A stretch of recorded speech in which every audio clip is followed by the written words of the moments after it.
శుభాకాంక్షలు హిందూ బంధువులందరికీ.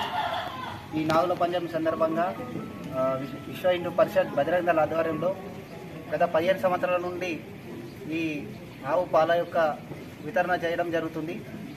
మన దుకాణాలలో దొరికేవి, హోటళ్లలో దొరికే కల్తీ పాల కంటే స్వచ్ఛమైన గోశాలకు వెళ్ళి ఈ ఆవు పాలను తీసుకొని వచ్చి మన మోసర గ్రామంలో ప్రతి కుటుంబానికి చేరే విధంగా, అక్కజల్లందరికీ చేరే విధంగా ఈ కార్యక్రమం విశ్వ హిందూ పరిషత్ బజరంగ దళ నుండి ఈ సేవా కార్యక్రమం అనేక సంవత్సరాల నుండి, గత 15 సంవత్సరాల నుండి ఈ కార్యక్రమం నిర్వహిస్తూ వస్తుంది. అందరికీ నాగుల పంచమి శుభాకాంక్షలు తెలియజేస్తున్న విశ్వ హిందూ పరిషత్ బజరంగ దళ.